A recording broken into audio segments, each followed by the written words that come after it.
The moment Jasmine Crockett uttered her first words in that courtroom, something shifted. It was not just the way the studio lights glinted off her blazer, or how her voice sliced through the hush like a steel blade. It was the way Judge Greg Mathis, so used commanding every moment, actually blinked.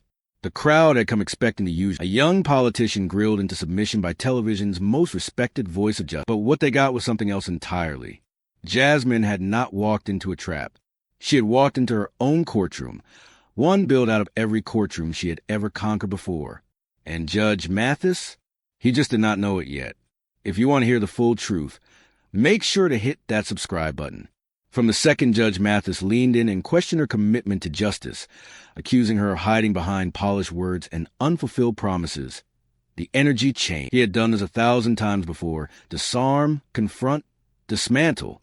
But he had never gone up against someone like Crockett, someone who had not only come prepared, but had been silently waiting for this very moment to flip the script.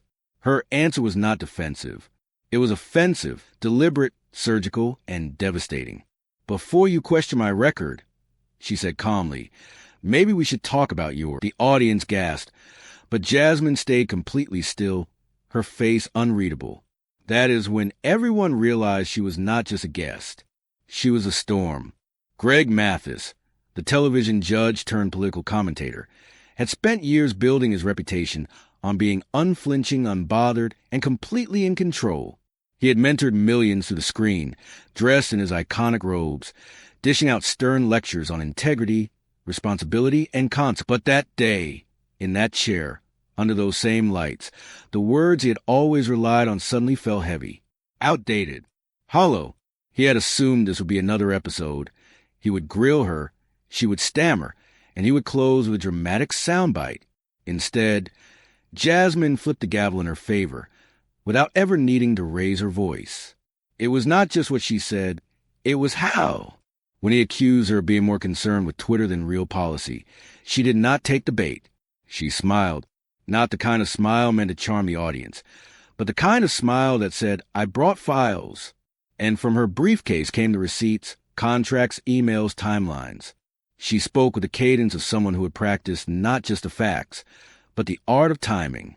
Her voice never trembled. Her hands never fidgeted. And Judge Mathis, for all his years of holding the room, suddenly looked like a man grasping for control he no longer had. The courtroom audience, packed with longtime fans of Mathis, sat frozen. Phones were quietly lifted into shaky hands. This was no longer television justice. This was a cross-examination, and the judge was on trial. And Jasmine? She was just getting started. Judge Mathis leaned back in his chair, eyes narrowed, trying to recenter himself. But there was no center left. The rhythm of the room had changed, and everyone felt it. His producers, watching from behind the cameras, exchanged uneasy glances. This was not how they had planned the segment. The judge had walked in with pages of bullet points, quotes, critiques, ammunition he believed would shred through Crockett's defenses. But she had not brought a shield. She had brought fire, and it was spreading fast. "So, let's talk about your record," he said, trying to regain control. "Your reform bill has been sitting untouched in committee for nearly a year. Meanwhile, people are still suffering. That is not reform. That is stagnation." His voice was sharp, tinged with frustration now, not authority. The audience murmured, sensing something different. Mathis was attacking harder, but hitting softer. Jasmine simply tilted her head and raised her eyebrows. "Judge," she said, carefully pronouncing each word, "your production company received a multi-million-dollar contract from a private prison group 3 weeks ago. That is the same week you started attacking criminal justice reform on your show. Coincidence? You could hear the inhale of 200 people all at once. The silence that followed was violent. Mathis opened his mouth, but no words came. Crockett reached into her briefcase and calmly placed a folder on the table. It was thick, labeled, marked. Everything about the gesture screamed preparation. She had not come to defend herself. She had come to prosecute him. And the crowd realized it before the judge did. "That contract," she continued, "is public record. Signed between your media company and Core Correct Solutions. 3 years, $2.3 million. You want to question my commitment to justice while cashing checks from the people who profit from locking people up longer. Mathis looked down. His fingers twitched slightly on the edge of his bench. The cameras zoomed in. Even the studio lights seemed to flicker in response. It was not often that the judge found himself at a loss for words. But Jasmine was not finished. Not even close. She had the momentum now, and she used it like a scalpel. I have not been hiding behind speeches, she said. I have been writing policy. I have been fighting for people who do not have lobbyists or lawyers or cameras in their courtrooms. You want to talk about legislation? Let's talk about the Second Chance Act. Let's talk about my amendment that passed the House with bipartisan support, while you were busy filming episodes and signing deals with the very companies I've been trying to regulate. Mathis sat back, his face now tight. Anger? Maybe. Or maybe something more dangerous. Fear. The kind that comes when you realize your old tricks do not work anymore.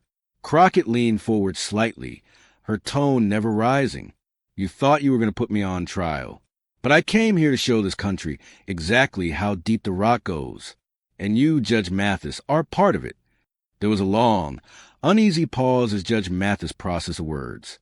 You could almost hear the gears turning in his head, calculating how to respond without crumbling further. But Crockett had already taken command, not just of the conversation, but of the entire courtroom. And it was not through outrage or spectacle. It was through precision. Every sentence she delivered was backed by documentation, context, and the kind of cool control that made even the skeptics in the audience start to shift their allegiance. Judge, she said softly, I respect your decades of service. I really do. But you do not get to question my commitment to justice while hiding behind cameras and contracts.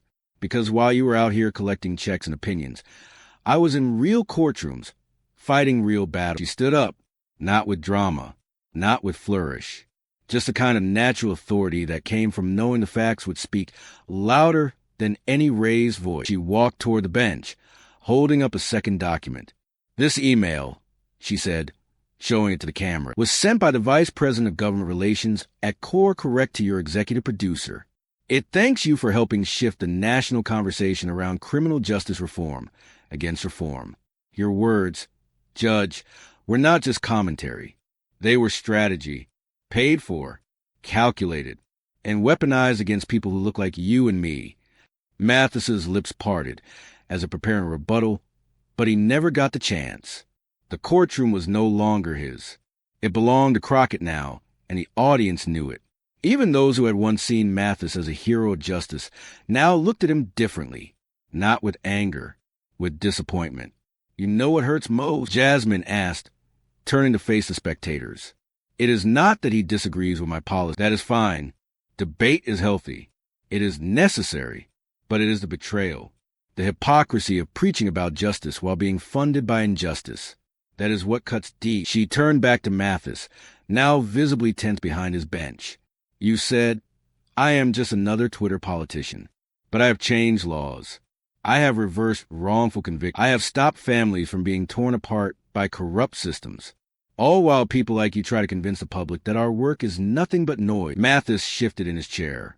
His silence was no longer a choice. It was forced. Every attempt to speak felt like it would just dig him deeper, and he knew it. This was a man used to being the final voice in the room, now reduced to a background figure in a story he thought he was writing. Crockett returned to her seat slowly, but the tension did not ease. She crossed her legs, folded her hands, and looked directly into the camera. We do not need more television, Judge. We need real justice, real reform, real accountability. And if that makes some people uncomfortable, good. Maybe it is time they... Judge Mathis finally spoke, but the tone was different now. The booming confidence was gone. In its place was something quieter, almost offensive. That contract has nothing to do with my show, he said, his voice low but tight. My views on justice have always been my own. He looked at the audience, searching for familiarity, maybe even support. But the eyes staring back were not the same. The respect he had taken for granted was now laced with doubt. Jasmine sat still, not interrupting. She let his words hang in the air like fog, refusing to clear them away for him. Then she opened her folder once more, not rushing, not try to dominate, just calmly continuing the dismantling of a legacy built on performance. The problem, Judge, is not just the money. It is the timing. It is the pattern. It is the fact that while millions of Americans are sitting in jails, many of them black, many of them poor, people like you are getting rich off the illusion of justice and word. You are using your platform to silence the ones trying to fix. Mathis flinched. Just barely. But the camera caught it. Jasmine leaned forward again. This platform you sit on, this courtroom set with its polished floors and dramatic lighting, it is not real justice. Real justice is messy. It is slow. It is heartbreaking. And sometimes it means calling out the very people who say they are on our side, but are not willing to give up what benefits them. The audience was silent.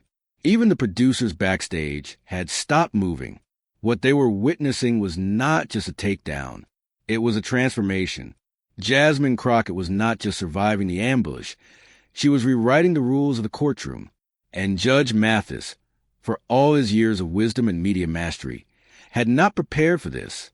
She pulled out another sheet and held it up. This, she said, is a list of every criminal justice reform bill I have introduced, co-sponsored, or helped draft since I took office. 17 pieces of legislation. 3 of them passed. 4 are moving through the Senate. Others are building coalitions. And every single one of them was written with the help of families, lawyers, victims, and experts, not donors, not lobbyists, not media consultants. Mathis stared for a moment. He looked old, not in years, but in purpose, like a man watching a mirror cracked down the middle. He had always prided himself on being the voice of truth in a noisy world. But now the noise had become sharper than his own voice, and it was coming from someone younger, faster, and far more prepared than he had expected. You can question my methods, my voice, even my style, Jasmine said, her voice calm but edged with fire. But do not question my motives while your hands are tied to checks signed by people who profit from cage. Mathis did not answer. He could not. The courtroom belonged to her now. Jasmine did not wait for permission to continue. She had long stopped asking for permission in rooms where power was used as a weapon. She stood up again, not for dramatics, but because this was no longer a guest appearance. It was testimony. And she was ready to deliver the closing argument of her career. You asked me earlier, she said, her gaze fixed on the judge, what I have actually accomplished in Congress. You made it sound like passing laws was the only thing that counted. But what you forgot is that justice is not just paper. It is pressure. It is presence. It is knowing how to make people uncomfortable enough that they finally start listening. She reached back into her briefcase and pulled out a thick packet of photos. One by one, she laid them on the table for the camera. These are the faces of the people I have fought for, she continued. Wrongfully convicted mothers, teenagers locked up for nonviolent offense, veterans denied proper legal counsel. These are not stories I read about. These are people I represented. And while you were giving sound bites from a studio courtroom, I was standing next to them when they walked free. Photos were real, unedited, raw. The kind of images that do not need cap. One showed a man hugging his daughter after a 10-year sentence was overturned. Another showed a crying mother outside a courthouse, clutching a letter Jasmine had written to the judge on her behalf. The camera zoomed in on them as the entire courtroom seemed to exhale all at once. This was not politics anymore. This was pain. This was power. Judge Mathis looked down, blinking rapidly. There was nowhere left to hide. Even his most loyal supporters in the crowd looked shaken. The weight of Jasmine's evident clarity of her delivery. It was too much to dismiss as ambition or performance. This was not a young politician trying to go viral. This was a woman who had walked into his domain and exposed his foundation for what it really was. Fragile, outdated, compromised. You talk about accountability, she said, her voice steady as she looked directly at him. Well, here it is. You made a choice. You took that money. You let those contracts shape your message. And you used your reputation to try to discredit people like me, who are out here doing the work you stopped doing years ago. But today, I am not just defending my record. I am defending every young woman who gets told to be quiet, to wait her turn, to respect the game even when the game is rigged against. She paused, letting that truth settle. I did not come here to embarrass you, Judge. I came here to remind you, and everyone watching, that justice does not belong to those who talk about it the loudest. It belongs to those who fight for it. even when no one is clapping, even when cameras are not rolling. The air in the courtroom was thick, almost sacred now. You could hear the tension buzzing like electricity. Jasmine Crockett slowly sat back down, her hands still folded, her expression calm, not triumphant, not smug, just resolved. The way someone looks when they know they did not just win an argument, but revealed a truth that could not be unseen. Judge Mathis remained frozen, a shadow of a man who had entered the room, believing this would be another routine episode. The robe still hung off his shoulders, but the authority that once came with it had slipped quietly away. The silence dragged on for several seconds before Jasmine spoke again, softer this time, almost like she was talking to Justin. You wanted to put me on trial, but maybe this whole system needs to be on trial. Maybe it is time we ask why the loudest voices for accountability are so often the ones with the most to hide. She turned and addressed the audience, who sat like a jury that already knew the verdict. This is not about me, she said. This is about what happens when the gatekeepers of justice turn into gatekeepers of profit, when the shows meant to educate start becoming distractions from the truth, when people with platforms use them not to up but to undermine anyone who threatens the comfort of the old guard. There were tears in a few eyes now, not just because of the truth in her words, but because she had said what so many had felt for years, that justice had become performance, that the voices calling for integrity were too often echoing from behind the safety of wealth, contracts, and polished cameras. Mathis finally leaned forward, but not to speak, his hands folded on the bench. His eyes did not meet her. The weight of his silence said everything. In this courtroom, he was no longer the teacher. He was a lesson. Jasmine stood one last time and faced the cameras directly. You want to know what I have accomplished? She asked. I have helped change laws, yes, but I have also helped change the conversation. And sometimes changing the conversation is what leads to changing the law. She walked toward the exit without a backward glance, the sound of her heels echoing to the studio like a gavel striking wood. The courtroom did not erupt in applause. No one moved, because the moment demanded still respect, reflection. As she disappeared from frame, the camera slowly panned back to Judge Math still seated, his robe heavy with a silence he could not explain away. His face no longer defiant, no longer defensive, just undone. In that moment, the show had ended, but something far bigger had begun. Jasmine Crockett had not just defended herself. She had dismantled a narrative. She had exposed the difference between image and integrity. And in doing so, she reminded the country of what real justice looks like, even when it walks in wearing heels.